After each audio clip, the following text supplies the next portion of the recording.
resources. And now it is my very great pleasure to introduce you to our keynote speaker for today, Rachel Callander. Rachel speaks to us today from Down Under, also known as Australia, on life, love, and awesomeness, the impact and implications of language. Rachel is a TEDx presenter, speaker, trainer, award-winning artist, and the author of 2 books, Superpower Baby Project and Superpower Kids. These exceptional books celebrate the lives and abilities of children with a range of disabilities and conditions and have been inspired by Rachel's late daughter, Evie, who was born with a very rare chromosomal condition.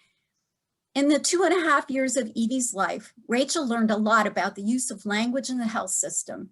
She has spent the subsequent years continuing to explore the impact and implications of how it is used to positive and negative effect. Rachel will talk about how language shapes our landscape and how the words we speak influence our behavior, attitudes, and beliefs, and that of others. Within high-stakes contexts, such as the sharing of difficult information, she illustrates how our words carry enormous emotional weight. Words can alienate and add trauma, or they can honor and empower. Welcome, Rachel. Oh my goodness, it is so exciting to be with you all. I wish I was in Vermont. Gosh, it sounds like the most beautiful place in the world, and one day it'll be wonderful to see you there. I am beaming in from Perth, Western Australia, but originally I am from New Zealand. So I'm definitely from very, very way down under, but it is a privilege to be here today. And I'm going to be speaking to you from a parent perspective, but also, I guess, an artist perspective. And to tell the story fully, I'm going to take you right back to when I was at art school in Dunedin, which is where I grew up. And all my life, I wanted to be an artist. And when I was 15, my high school art teacher said, you know what? Art can actually be a career. And this was the greatest news of my life. And so from that moment on, I was just determined to get into art school.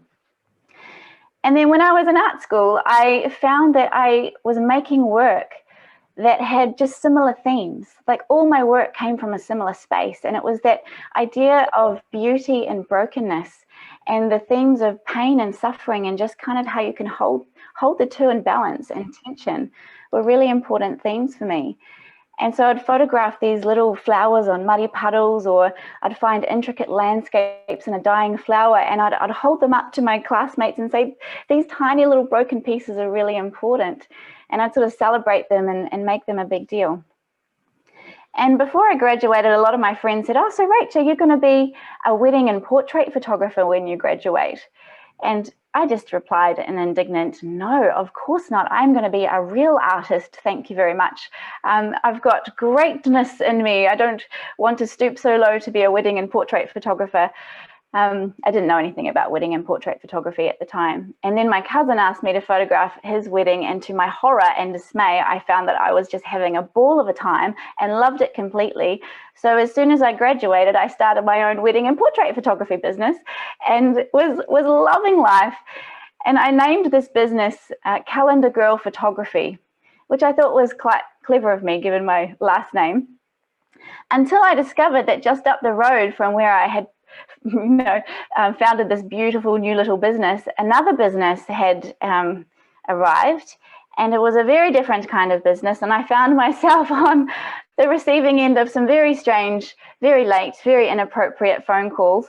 But all that aside, my little business thrived, and I loved photographing weddings, and I loved traveling to these amazing places, and to be part of a family's life and all the beauty and the chaos and the emotions and just the power of it all. And it felt like such a privilege to capture people and then give their relationships back to them. And it was a beautiful time in my life, and my business was rocking. And then I found out I was pregnant. And this honestly was one of the worst days of my life. And it's weird to say that, but I was just terrified. Like, this wasn't the plan. I just didn't think my personality was up to this kind of situation. Like, I'm a very arty, farty, kind of free-spirited person, as my mother would say. I don't like structure. Normal kind of terrifies me. I don't like systems. And so this impending parenthood was just quite a shock. And it wasn't until we had the 20-week scan that I found out that this little bundle was going to be a girl. And I sort of started to maybe imagine her. And we also found out at this scan that this little baby, who we decided to call Evie before she was born, also had a kidney issue. One of her kidneys wasn't quite draining properly, and the sonographer picked it up, and she said, look, I'm sure everything's going to be fine. We'll just monitor you, and maybe she'll need surgery after she's born, but let's just wait and see, and you look fine, everything's going to be good. So I was very calm, and I kind of waltzed through the rest of my pregnancy, just actually really looking forward to meeting this new little bundle. And when I found myself crying at all the nappy ads, I knew that maybe I was going to be okay after all. And then on the 30th of March 2008, Evie Amor Callander was born by cesarean birth, and we just had the most brilliant first few hours with her, as just relishing being a family of 3 for the first time. And then we tried to feed her, and she didn't latch. She had a very small mouth, and so we fed her by syringe, and she just sort of choked and spluttered and vomited a bit, and then just stopped breathing. And the nurse just grabbed her and ran out the door with her. And I didn't see Evie or hear about anything that had happened to her until the next morning. So I spent a night by myself in pain and alone and just confusion, and my morphine drip wasn't working. So it was just just awfully sad and discombobulated and so uncertain and just terrified. And it was in that space that's when our pediatrician and a midwife came to see us, and they said, look, overnight we've done some tests on Evie and we're really concerned about her. We think that she has a condition called Edwards syndrome, or trisomy 18. This is a chromosomal condition, and it's incompatible with life. And I'd never heard this word before. I didn't know what a trisomy was. And they said, look, if she does survive, which is highly unlikely, she'll have severe mental retardation because she's got skeletal abnormalities, and she's got multiple ventricular septal defects, and she's got congenital defects. And just these words, this language, I had no idea. There was no anchoring. I was just completely in shock, completely confused. And I had no idea even what questions to ask. But what I did know was that I had just fallen completely in love with this new beautiful soul in the world. And I saw her not as this diagnosis of big scary words, but this ball of potential and wonder and just utter joy. And you can see in these images that our journey with her was pretty tough, and a lot of you are in similar situations. You've been through awful things, hard things.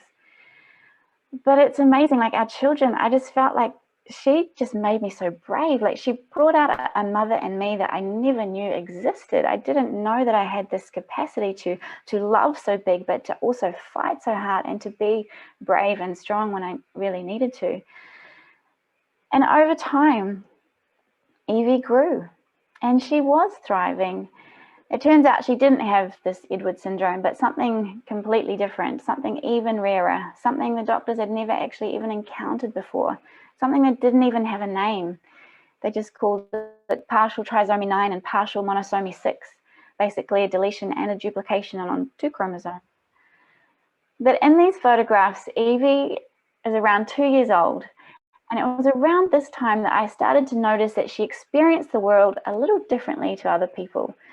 Like every time we drove under electrical pylons or we went through sliding doors, she'd just start crying, and she wasn't a kid that cried very much, and then would kind of pass under the pylons or go through the doors, and then she'd stop crying again. It was like this little switch, and I thought, well, maybe she's got an electromagnetic sensitivity, you know, that's completely unique to her. And I've done some research recently, and it turns out that some people actually can feel electromagnetic waves, even just in a tiny amount. But I'm like, oh, she's feeling something maybe. And so I thought, well, maybe she's like a baby Magneto of X-Men, you know, she's got superpowers. And so this idea of superpowers was kind of a bit of lighthearted fun to describe this particular phenomenon of Evie.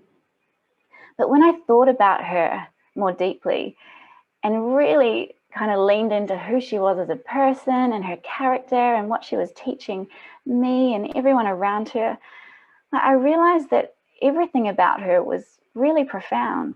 Like, she expressed her happiness with her entire body. Like, she would wake up and just flap joy back at you. She had this fragility and such a pureness about her that people couldn't help but be drawn to her. She couldn't speak any words, but we could communicate and connect on such a beautifully deep level. Like, we could make up games together and we could laugh together. She was really playful and fun and a little bit cheeky. And all of these things kind of became her superpowers, you know, and they described her delicious uniqueness. And so this idea of superpowers was no longer this lighthearted thing. It was really quite real, and it really shifted something in me, especially because every time I went out in public with her, the first thing a stranger would ask me when they saw Evie was, "What's wrong with her? What's wrong with your child?" And initially I'd kind of brace myself and I'd say, well, she's got partial trisomy 9 and partial monosomy 6, and she's got multiple ventricular septal defects, and she can't walk and she can't talk and she can't do all of the whole list of stuff. And then the stranger would kind of glaze over and I'd just feel horrible, and they'd walk away, and I just felt this chasm of difference and fear and just ickiness. Just, there's such a chasm between us. But with this new language of superpowers and with this attitude of seeing ability and uniqueness and that idea of just stretching normal, because, oh my gosh, normal is so boring, that the next time someone asked me, "What's wrong with your child?" with this new language, I just said, you know, nothing is wrong with my child. In fact, she has superpowers. And they kind of looked at me quite strange and they said, "What do you mean?" And I said, "Well, let me tell you all about Evie." And I'm like, she loves being on a beanbag and she really hates helmets and she doesn't eat this.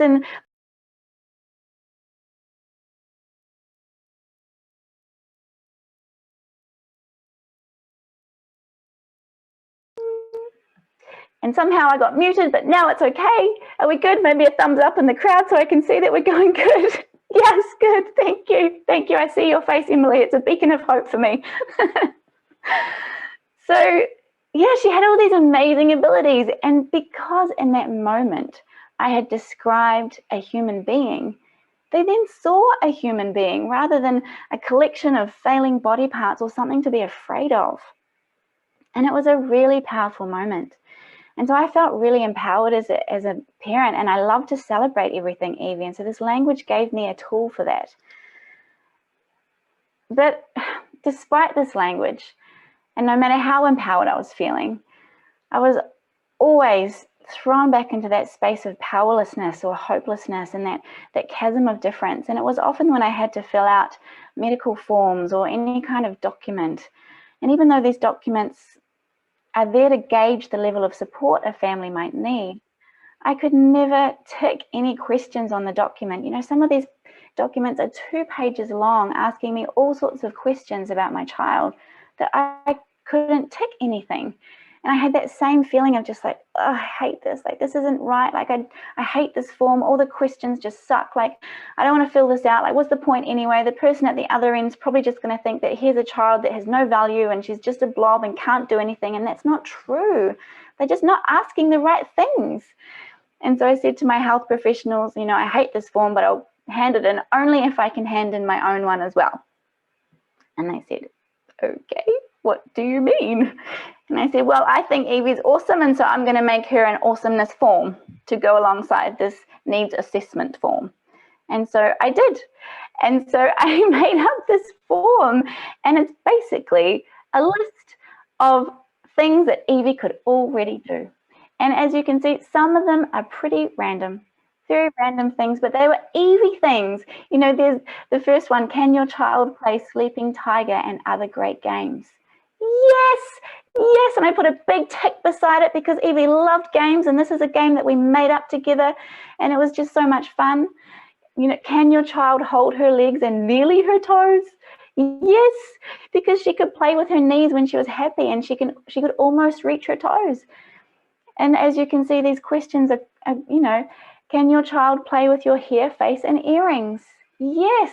And that was something I loved. And she had the most delicate, fairy fingers, and they just touched my face, and it was just beautiful.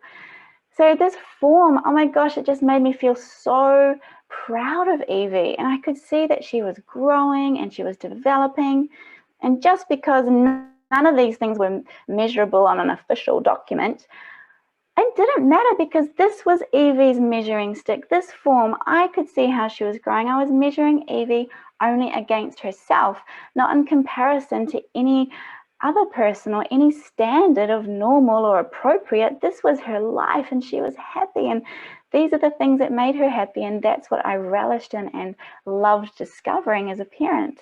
And this form allowed me to show it off and gush about her. And I think as a parent, we want to be able to share the joy that we have with our children, and often we're not given that opportunity. It's just forms and tick boxes and milestones that we're not reaching, and lists of things that are broken and wrong. And it's just simply, there's more to the story, there's more to the picture, there's so much awesomeness. And I've been sharing this idea a lot all over the place, and it's beautiful to be sharing it with you in Vermont, sort of in Vermont. I'm still in Australia, but it's lovely. This idea is spreading, and all sorts of different people are responding. And I know these slides are a bit tricky to read, but basically there are two different kinds of documents. The one on the left is the front page of a neurosurgery clinic that a parent has been to. But the first sentence of this document says, "Once again, I am just thrilled to see how well this child is growing and developing. Yes, he does have significant dyskinetic cerebral palsy, but this is being well managed, and his great strengths of interpersonal interaction and awareness continues to shine through." And look at the response from the mother of that. She put this on her Instagram, and she's just like, "This made me so happy when someone big, someone important, someone medical has seen my kid." And it's the first thing that's on that piece of paper. It's a powerful statement. It says to that parent, "I see you. I see your child as a human being." And on the other side, this is from a speech and language therapist, and she's making awesomeness reports. And it's basically just a few paragraphs at the end of a clinical report from her sessions with the family, just talking about the family, like asking them questions. What have you noticed that's different from last time? Or what is something that your child's done that's made you laugh? Or what is something that your child really enjoys doing? And then all of these delicate, intimate, beautiful little things become part of an official document, because parents end up with piles and piles and streets long full of piles of paper with so many words on them. But I can imagine that a piece of paper with these kind of words are going to make a parent feel really, really good, and they're going to trust that professional more, and there's going to be a better relationship. And when that's happening, then the child benefits, because care is being delivered in a way that is being heard and understood. And I was talking with this health professional, and she said, "I love making awesomeness reports because it connects me to why I became a speech and language therapist in the first place, because I can see that it's really connecting with these families, and I love how we're building trust. I love how we're building connection, and it's really helping me to give my care and my expertise." And the mother said, "Oh my gosh, since receiving these reports, I'm now able to see areas of development, not just limited to speech and language in my child. I'm seeing character and personality. I'm seeing more in them because somebody else has said, you're allowed to." There is more. There's more there. And it's amazing, right? It's just a few sentences. It's a curious inquiry about another human being, human to human, rather than human to disease. That doesn't work. But sadly, though, Evie's life wasn't a long one. But for every single day of her 2.5 years, she was completely, totally, 100% compatible with life. It just wasn't for as long as we might have lived for. And so in her short yet remarkable life, she inspired a dream. And in my capacity as a photographer, I decided, I really want to celebrate other children like Evie. If I'm feeling all these things about her and seeing superpowers and just want to celebrate every little thing about her, maybe there are others out there that are desperate to do the same, but they don't know how, or they don't think they're allowed to, or they don't have an avenue. So I decided I wanted to make a book. never made a book before, but I'm like, don't let that stop you. Let's just make a book. We'll start at the beginning, find the people, travel around the whole country, photograph them, shove it together, and blah-blah. There was a few more steps involved, but that was essentially it. And I made the Superpowered Baby Project first in New Zealand. So it features 75 families and beautiful photographs of their children. And it's just all about their superpowers. So there's little stories and then all of the really interesting, quirky, beautiful superpowers that all of these kids have and their uniqueness. And then more recently in Western Australia, Superpower Kids, which was written by my husband and I together. And both of these projects were just so much fun, so meaningful, so enriching, and just a joy to produce. And I wanted to share a little bit of that experience with you. So I invite you for the next 3.5 minutes to get yourself really super comfy, because I'm going to share a slideshow of the images that feature in both of these books. So just get cozy, and here we go.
So what are the words that come to mind that would describe what you see in those photographs?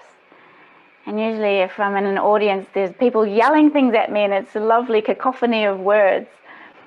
But it's always joy and hope and beauty and life and potential and sparkle, and look at those eyes and just joy, you know?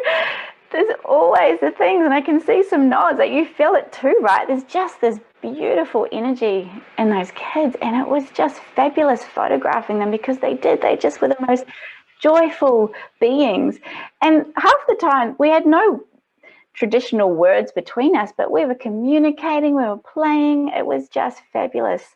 Just being in their environment and just photographing the naturalness of our experience together. But the words that we've been given and the words that describe difference or disability are words like retarded, abnormal, dysmorphic, defective, mutated, and so many others. They're very, you can feel it, subtractive, deficit focused, just destructive, soul destroying language, because these words, they take ability and potential away. And that you would never think of describing this little boy in with any of those words, right? Like, you cannot be diagnosed with your identity. Your diagnosis is part of it, and how you respond to it and your experience of it shapes your experience of your life, but it's not your identity. It's a piece of it, and there's so much emphasis put on these words and on the diagnosis, but it's not the whole picture. A lot of these families that I interviewed had never spoken positively about their child before, until I asked them, tell me about your child. And they kind of defaulted back to the list of all the things wrong. And I said, no, tell me about your child. Tell me about them. Who are they? And they're like, oh, are we allowed? Is that okay? Like, some of them didn't feel like they even had permission to speak positively, because they'd never been given that kind of environment. They've been taught from day one that this child was their diagnosis, and that's just consumed their whole world. But it's not the full picture. And it's really tricky, This is a piece of literature, a document that I was given after Evie was born, and it's kind of terrifying. It should never have been given to me as a parent, and the doctors were trying their best to give me any kind of information about my child, because I had so many questions, unanswerable questions, just piles of them, and they were all coming from a space of fear and confusion and trauma and grief and chaos. There were no answers in this space, and this child doesn't even have the same thing that Evie has, but it was the closest to what Evie had, and they were a little bit similar. But I couldn't understand these words, and I went Googling, which is a terrible idea, because I just went down this rabbit hole of just more terrible words, and I couldn't understand anything. And I was just looking for an anchor, and I just found none, just more hole of dark doom. But the words I did understand just frightened me as well and made me so sad. And I'll read them to you. I haven't memorized this bit because I don't ever want to, but I'm going to read these words that I could understand to you, and just imagine yourself, you can even close your eyes if you want to. Imagine yourself drawing what you hear me say. Alrighty. The nose is long, fleshy, slightly beaked. The eyes are deep-seated. The mouth is small and triangular. The chin is small and receding. The ears are relatively large and square with abnormal folding. The neck is short with redundant skin folds. The trunk is asymmetric, the right side being more prominent. The extremities are thin and the fingers and toes unusually long and thin. She has a weak, hoarse cry. The tone is poor. She has stereotypical writhing movements of the arms and legs in an avoidance manner. The main features of this syndrome include mental retardation, microcephaly, prominent forehead, prominent nose. That's all the words I understood. But on your imaginary piece of paper, would you have drawn some kind of Arachnodactyl bird creature thing? It would be a scary looking thing, right? It wouldn't, I don't think, resemble a human child at all. It wouldn't resemble a little girl. Like, this document described in such negative detail the features that I loved and saw so much beauty in. Like, even her little fingers, they were so long and delicate. I called them her fairy hands. The diagnosis of this, the actual name of this was part of her condition, is Arachnodactyly. And that literally translates to spider hands. I'm terrified of spiders, and I moved to Australia, which is a bad idea. But there's the thing, right? Like, I didn't want to be terrified of the things that I loved about her. And I don't think any parent should have to feel terrified of the things they love about their child. The language is really hard. But I get it. I've been talking to health professionals all over the world, and parents all over the world, but what do you say? Like, the health professionals are doing their best to give the right information, the thorough information, the clear information. They're doing their job when they give you all the information. But often it's not landing well. And so I developed this tool to try and help bridge the gap between what a parent hears and how they perceive this information, and what a health professional is saying and what they're actually meaning, or if they're, if they have any awareness of how those words are affecting this family. And so you can see we've got two axes there, the positive axis and negative, and then we've got a jargon axis and an informative axis. And I think that language kind of fits into one of those four quadrants. And in the positive jargon quadrant, we have the kind of patronizing language. It's sort of cliche. It's a little bit fluffy, but it comes from a really well-meaning place. And so I really want you to hear from this next piece that there is no judgment from this. Everyone's trying to say the right thing. And often that they don't know what to say, so that's why they fall on cliche, because they've heard it before. And so parents often will hear things like, special kids are only given to special parents. And that's all very well and nice, but often a parent isn't feeling special. They're feeling exhausted and isolated and completely grief-stricken and traumatized, and all of a sudden their life is upside down, like a bomb's just gone off in their home, and where is up and down, and they're just feeling completely depleted. They need help. They don't even know what to ask for. They're just a mess. They can't even think straight. They're not feeling special at all. Or they'll hear things like, I couldn't do what you're doing. You're so brave. You're so strong. And then a parent feels like, well, now I have to be brave and strong. Otherwise people will think I'm weak, and maybe that's bad. I'm like, no. There's all this pressure is on these poor parents to try and keep a brave face because they don't want to make anyone else feel uncomfortable. So often the poor parents are trying to protect everyone around them from not feeling anything when they're the ones that need the love and the care. So when people fall on cliche because they're afraid of saying the wrong thing, they end up with this weird in between kind of patronizing. It doesn't land. And then the parents just realize it's safer and easier just to kind of stay isolated because it doesn't actually hurt as much. And then in the jargon negative quadrant, we have confusing language. And this is just basically where all medicine languages fall straight away, because most people don't speak medicine, and the ones that do spend a lot of years learning it. And it takes a lot of time to learn these words. You can't just learn a new language all in one go. And these words carry a significant emotional weight. There's a really difficult thing attached to these words, as well as them being foreign and completely scary. So there's a confusion space. And when a parent is confused and terrified and in their grief, like, they can't make decisions. You cannot make good choices or even any choices when you are in a state of uncertainty. You can't even think. You can't even balance anything. Your amygdala is just completely hijacked. Your brain is just off. You can't hear things. So much confusion. And I remember when our pediatrician, he was the senior pediatrician, he'd come to see us to give Evie's new diagnosis of this other diagnosis, long one. And he said, look, it's actually Evie's condition is triggered by you, Rachel. We've done your genetic testing, and it turns out that you're the carrier for this particular condition. And this was the first I was hearing about this. So it was kind of a double whammy. We got this new diagnosis. It's even rarer than the other one. We have no idea. Oh, and also you have this thing. And so they tried to explain it to me. And so he used a metaphor, which is quite a good idea as a beginning point. But I completely just lost. I couldn't follow it. He was saying, Rachel, your body is like a library. All of the books are there, the chapters are there, but some chapters have ended up in the wrong place. So you've got too much Game of Thrones. Some of it's over there in Pride and Prejudice, which would make the craziest book in the history of the world. But and then Evie, she's got not enough Game of Thrones and too much Pride and Prejudice. So that's how she is, and that's how you're fine. And he's like, sort of like, yeah, I kind of get it. But I'm also aware that he's a really important man. He's the chief of pediatrics, and he's probably got a lot of people waiting. And so my one job, I remember telling myself, your one job is to understand everything he's saying. Don't waste this man's time. He's a very important man.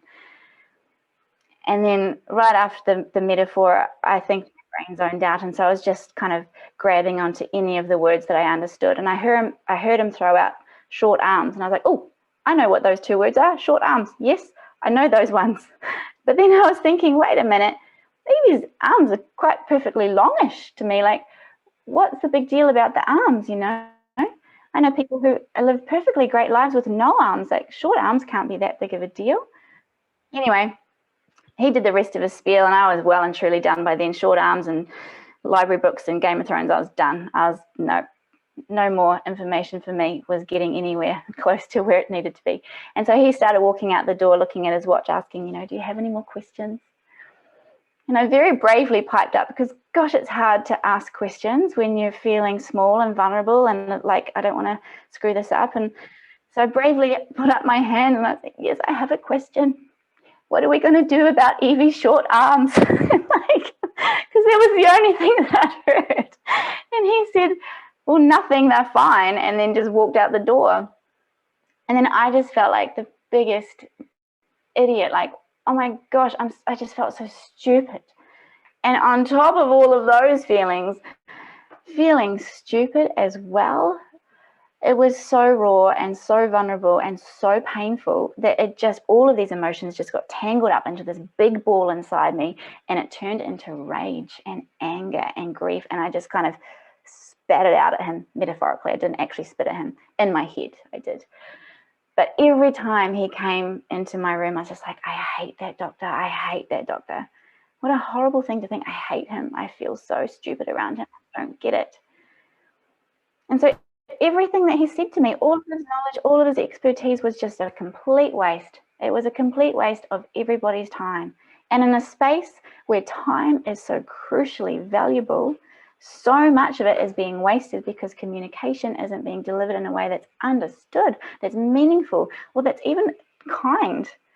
It makes no sense. Nothing is being understood in this space. And then we have the informative negative quadrant, and this is language that's definitely understood, but gosh, it hurts. Soul-destroying language, destructive language, words like retarded, words like abnormal, defective, dysmorphic, mutated, incompatible with life. We had some beautiful friends who had a miscarriage, and all of a sudden their dream for a baby became a product of conception. Very clinical terms that just add pain but it adds more trauma and grief into the space. But there is hope. There is an empowering language quadrant. And I've made it a different color. You can sort of see the ones that are blue. This all comes from a space of fear. A fear of saying the wrong thing, a fear of kind of your ego not kind of, I think in the health professional space, there's so much pressure to fix things and to say the right thing and to get the information across, and to not give false hope. There's so much going on in this space. So the language and the communication comes from a space of fear. And then with the destructive language, it's a fear of difference and a fear of understanding and a fear of growth. But with the empowering communication, it comes from a space of curiosity, open-heartedness, kindness, compassion, seeking to see the human in front of the other person. It's interesting, this kind of language actually does less talking and asks more questions. Assumptions are kind of gone when you use this kind of language. You can get right onto the same page with a person. The first time I experienced this kind of language was by our clinical geneticist. So after we got the big diagnosis and my library books were all a bit up the wahoo, we had to go see the clinical geneticist to kind of tell us actually what it all meant. And the first thing he did when I walked into that office, he gave me a big smile and he sat us down and he said, Rachel, what do you know about chromosomes? And I said, honestly, I couldn't even draw you one. I have no idea. And he's like, all right, let's start there. What a beautiful way to start. He's basically saying, where is our ground zero? What is the health literacy of this parent in front of me who's terrified? Where shall we begin? we start with the ABCs, right? We start at the beginning if we're learning a language, and the language of this condition is chromosomes. I had no idea. So he started drawing some squiggly lines. And it took him about 20 seconds. And then, of course, he draws a chromosome. I'm like, oh my gosh, the short arm. I get it. I get it now. I see the short arm of the chromosome. Oh, wow. How interesting is that? I get it. And then I felt really clever. Like all of a sudden, I felt like, I got it. I understand. And then I could hang on to that feeling. It's like, here is someone I can trust. Here is someone who's teaching me one step at a time, because all I've got in me is one step at a time right now. And when there are no answers and uncertainty, you just need one step at a time. And someone has a guide alongside you. And he was just a beautiful example of that. And when talking to the families, there's just overwhelmingly comments about just how hard it is, this diagnosis process. They're looking for hope. They're just looking for something human, something positive to hang on to, but it's all just so much fear, so much pain, grief on top of grief, uncertainty. And this is so powerful. You know, the words and phrases are the scars that are left behind. And they're really painful scars, and they often don't leave. But then this can happen. There is transformation. There can be growth. Parents can move through this conflict. And I love this. The most traumatic event that's ever occurred in my life has given me the greatest sense of purpose and an identity for me to step into. This dad is just, he's feeling just so much purpose to really just champion his beautiful son, Finn.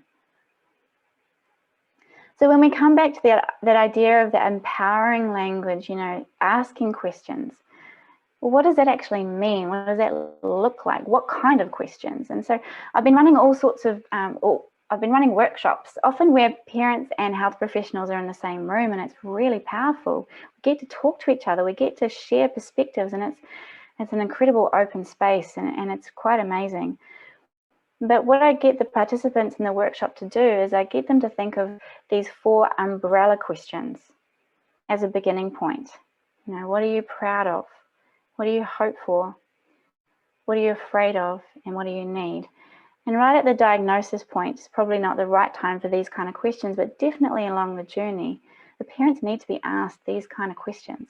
But in the workshop, I asked the participants to come up with as many different ways of asking these questions, because to just sort of blurt out, what are you afraid of, is probably not going to land very well either. That's going to be very vulnerable. It's a very big question.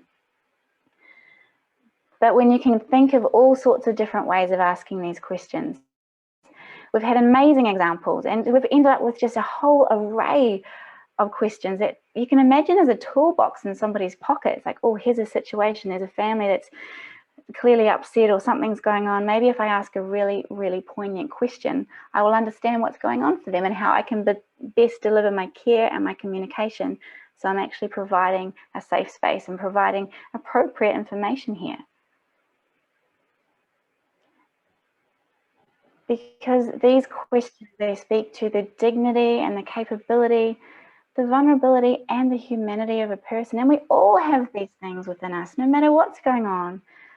You know, the doctors and surgeons and nurses and hospital staff and everyone in the system needs to be asked these questions. I mean, look at this. Like, this is kind of a workshop result. Like, these are all the questions that could be possibly asked. You know, what's important to you right now? You know, how can we help you right now? How are you? What's working for you? How can we enhance what's working for you already? You know, how do you experience this condition? How can we support that? What do you enjoy about your day? How can we bring more of that in? What is one thing that could make your life better? What is one thing that would, you know, take any kind of tension away or any kind of conflict? There's all these kind of questions. I'm going to be sending you all, I probably should have mentioned this at the start actually, a resource pack with all of these slides, so it'll be easy to see, and you'll have all how to use them, and so you can use them and share them and do what you need with them and make them your own in your own space. But I remember when I was asked some of these questions by health professionals all around me and people in my team, you know, it was so powerful, and it really supported me as a mother, but also Evie got the benefit of it.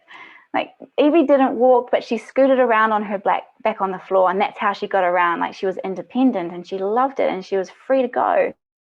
But as a 2.5-year-old, scooting on the floor on your back wasn't the done thing. She wasn't reaching the milestone, so we were automatically given the standing frame, and it was the ugliest piece of equipment you've ever seen. It felt like it was from the dark ages. It had metal things and straps, and I had to stick around it, and I hated it. It was this big, clunky, heavy. I hated it, and Evie hated it, and so I didn't use it. Like, this piece of equipment was probably really expensive, but it didn't give Evie independence or freedom or joy. It felt abusive to me. So I started thinking of ways, well, how can I make the movement that she loves really safe? Because what was happening was she was wearing the back of her hair out so much that her scalp was bleeding by rubbing on the carpet so much. So it was pretty sad. But we'd been given a little plastic bath seat, which she didn't use anyway either. And so I thought, well, maybe I could put skateboard wheels on the bath seat and she could sit in the bath seat and then scoot off with her little legs, and then bye-bye, she'll be going around.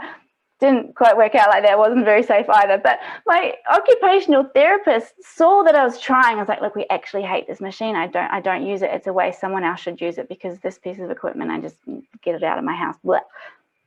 But can we try and make her movement safe? And they said, oh, maybe we could put her on a little floaty board, like wheelie thing. I see what you're doing with the bath seat. That didn't work either. And she said, we'll try helmet. No, that didn't work. And then she said, oh, I know the guy that makes the headgear for the All Blacks. Now, in my country, the All Blacks are a big deal. It's a sport game, big thing. It's a cultural phenomenon. I don't understand it anyway. But anyway, the guy that made the headgear for the All Blacks, he made Evie like a tiny pink version of the soft headgear, like a tiny, not even a helmet, just a soft, fluffy little protector thing. And it was great. It was strapped under her chin, and she loved it. And so I could put her in the helmet and she would be free as a free thing, scooting around everywhere, feeding herself from her bottle, falling asleep wherever she wanted. She was so great because someone had listened to what I needed. Like, I wasn't going down the pathway of walking. I didn't care about that. I just wanted her to be happy and free and independent and safe. So when people listen to the values of the families and the parents and see what the child wants as well, that's real care. And when the healthcare professionals ask me, what are you afraid of? What's concerning you? Do you have any concerns? I could honestly say to them, I'm terrified that she will vomit and choke and aspirate, which is what put us in hospital, honestly, maybe once a week for a whole year. And I was exhausted. My ambulance were called, and it was just awful. Like, she just had this respiratory thing going on. And so they said, all right, we hear you. Yes, a lot of ambulance call outs. We'll send you home with an oxygen machine and a sucker machine. So every time this happens, you can suck all the goo out and stick the oxygen on her nose, and maybe you'll buy a few minutes while the ambulance is arriving. You know that she's getting air, and maybe it'll help calm you down and keep you feeling a bit more protected. And so they gave us this equipment, and honestly, it kept us out of hospital 9 times out of 10. And sometimes I didn't even have to call the ambulance because I managed it at home. They listened to my deepest, darkest fear, and it reduced the cost of care, which honestly, for a hospital, that's a big deal. Win-win for everyone, right? Because they asked the right questions and they were able to deliver their expertise with compassion and with empathy in a way that was so meaningful to Evie and to me. I felt seen and heard and validated. It's a powerful shift. These questions are so important. But the thing that I was most afraid of happened. My Evie did die. But this photograph, is my most favorite photograph in the world. And I'm scattering her ashes in the most magical lake in New Zealand under this powerful mountain, Aoraki, called Cloud Piercer. That's what that means. And it's just, this to me is joy and freedom and wonderment and just utter gratitude at the life that we had with her and the life that I still have with her. I carry her with me always, and I feel her, and I still feel like that brave mother. And this experience of being her mum was just so profound, and I'm so grateful for her. But this, I guess, this is the other side of my fear, and I could never have imagined that this is what grief or fear could have looked like. And it took a long time to get there. It was Evie's birthday last week, actually. She would have been 13, and she's been gone for, it'll be 11 years this year. But there's not a day that goes by. I wear yellow every day. It's kind of a little tribute to her, and I have ever since her funeral. So it's been 10 years and counting since I've worn yellow. I can't let it go, and it's just a beautiful symbol that she's there with me. And so I hope this is an encouragement to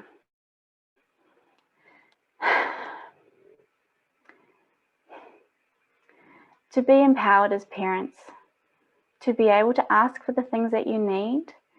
And if you're a health professional, to really ask a parent these big, important questions, because your time is being wasted with confusion and with more pain. And when a parent and a health professional and a family can connect and compassion and trust, and with this expertise and this empathy, that is when care and meaning and joy can be found. It's so interesting, you know, I just feel like my whole life I'd been almost being prepared for this moment, you know, always finding the beauty in the brokenness and the joy and suffering. And I never knew that I would have such a profound experience that would kind of bring that all right there in front of me. But I'm so passionate about this space, and it saddens me when health professionals are burning out and are struggling and are dealing with trauma every moment of every day, and these parents are dealing with trauma every moment of every day. And when trauma and fear meet together, how is care possible in that space? And that's what's happening. And these tools aren't about making anyone wrong. It's about how do we bridge these gaps, and how do we think about our language? Are we falling back on cliches? Are we asking questions? Are we brave enough to ask the questions? Or are we just blurting out a whole lot of information, hoping it's going to land like that's enough? So it is such a privilege to be here with you in this space. And I've seen the program, and it looks incredible. It looks like a really powerful 2 days. I am going to be here for a few questions if you've got any. I know I've probably just shocked you all into silence, and that's okay. Often it's a bit tricky to think of a question in these Q&A times, but if you've been putting them in the chat, and maybe we can go through and find some as well. But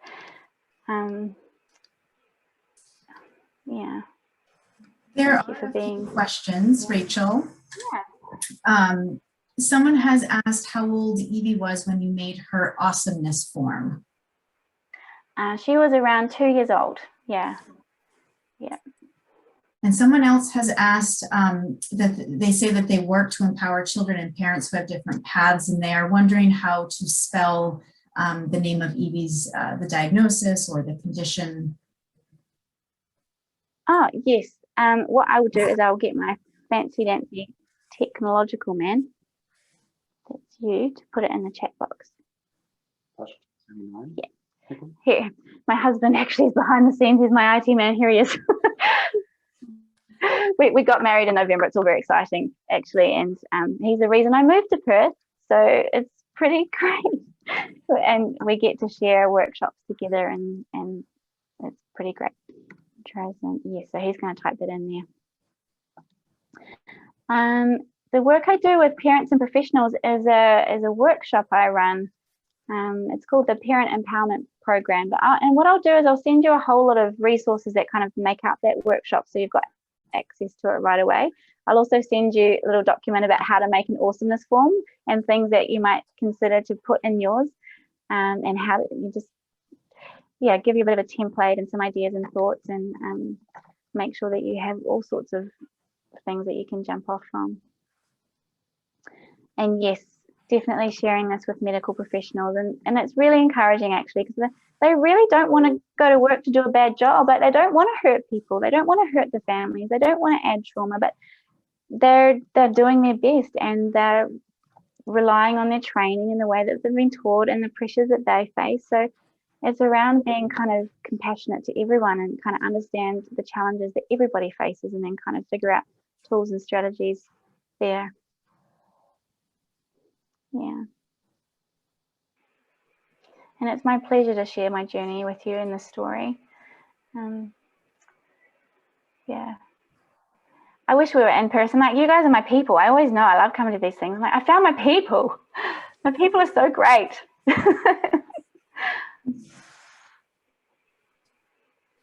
Yeah. Thank you. So we do have a few more minutes for questions. If anybody has any last questions they want to add in. I was trying to speak slowly and I promised them that I would, and I don't think I did. I'm very sorry. I got all excited. You have a lot of wonderful comments that I hope that you can go back through and read. Yeah. The TED Talk is online, and if you can Google Rachel Callander TEDx and you'll find it.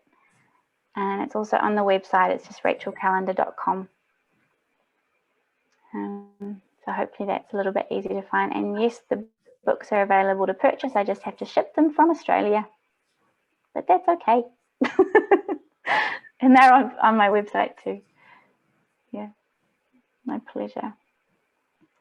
Yeah, it was so much fun. Honestly, from being a wedding and portrait photographer, I often photograph children and families, but with the Superpower Baby Project and the Superpower Kids book, they were the easiest subjects. Like, so many of the other kids that were off, there were all sorts of issues. I don't know, it was just, there was something about these kids that they just were fun, and it was just like there were no expectations. I think there are so many expectations in the world that are just ridiculous.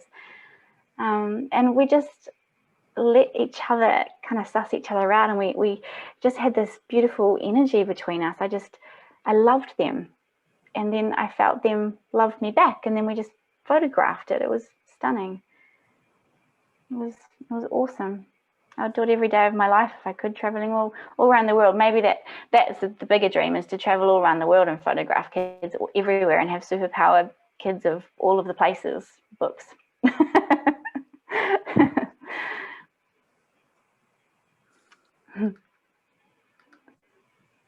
Yeah.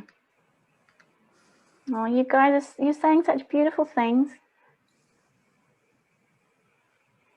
Oh, so lovely.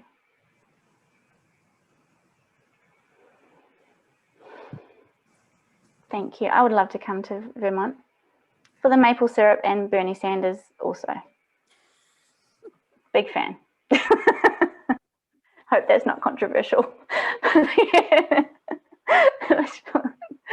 No. Oh. Rachel, that was It's crazy. Extraordinary. Just extraordinary. And I really can't tell you how much we appreciate you sharing your superpowers with us of photography, of perspective, of language. There's just so much potential around this. And as somebody that's just been through some experience with the healthcare system with elders, I'm thinking a lot about how this might extend to the other end of the lifespan. And we will at some point to catch up with you and think about how your tools might be applicable at other points in the lifespan. It's just extraordinary work you're doing, and the photography speaks volumes. Thank you so much for sharing your gifts with us today. I want you to come back to Vermont in person when you can, and maybe you can even meet Bernie if that's your heart's desire. Oh, just so wonderful. Oh, thank you. And everybody,